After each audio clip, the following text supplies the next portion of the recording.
When we reflect upon the immense dignity that Allah Almighty has bestowed upon woman, as a daughter, a wife, a mother, and an elder, the tragedy becomes starkly visible when we see how this very dignity has often been stripped away and trampled upon by societies driven by lust, greed, and male dominance.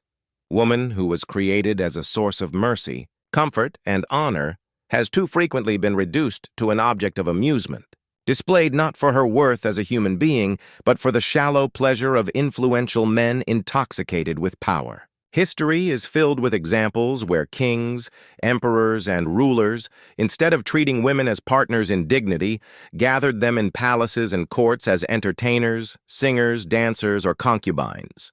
In modern times, this exploitation has only changed its form. Women are projected on screens, stages, and advertisements as commodities to sell products, attract audiences, or please men's eyes. The tragedy is not her fault, for she was dignified by Allah, but rather the fault of a world that sees her through the lens of desire and material gain, rather than through the divine command of respect and protection. In many cases, it is not only coercion but also the subtle chains of poverty, inequality, and social neglect that push women into roles of singing, dancing, and even exposing themselves, not as a natural choice, but as a survival strategy in societies where doors of education, empowerment, and respectable work are closed to them. Male-dominated power structures thrive on this imbalance, ensuring that women remain dependent and vulnerable so they can be exploited for the amusement of the powerful. This cycle is reinforced by the influence of wealth, media, and cultural elites who glorify such exploitation under the labels of art, fashion, or freedom, while in truth it is nothing more than a rebranding of objectification. Society cheers when a woman is reduced to the stage or the screen, but remains silent when she is denied education, inheritance, and dignity. Spiritually, the irony is heart-wrenching. Allah raised her station to such heights that paradise was placed beneath her feet as a mother, yet worldly societies drag her down to the marketplace as a product to be consumed.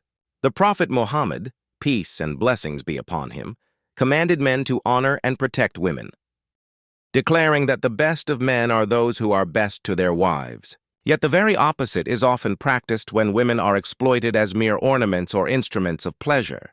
This double standard between divine revelation and human corruption reveals the moral decay of those who exploit and the weakness of a society that tolerates such degradation.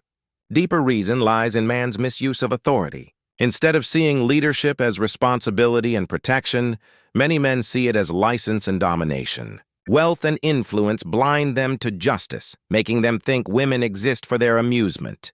But in truth, every man will be accountable before Allah for how he treated the women under his care, his wife, his daughter, his sister, his mother, or any woman whose dignity he either protected or violated. The Quran reminds us, indeed Allah commands you to render trusts to whom they are due, and when you judge between people to judge with justice.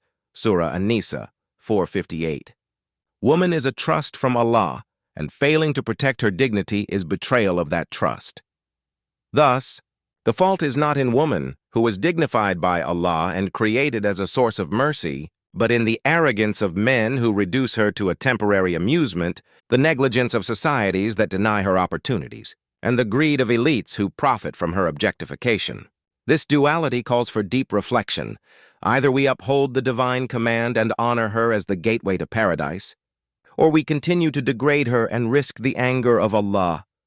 The choice is ours as men, as societies, and as believers, to either be protectors of women's dignity or the very hands that destroy it. Islamic references, and we have certainly honored the children of Adam. Surah Al-Isra 1770, and live with them in kindness. Surah An-Nisa 4:19. The Prophet, peace be upon him, said, "The best of you are those who are best to their wives." Tirmidhi. He also said, "Paradise lies under the feet of mothers." An-Nasai, Ahmad.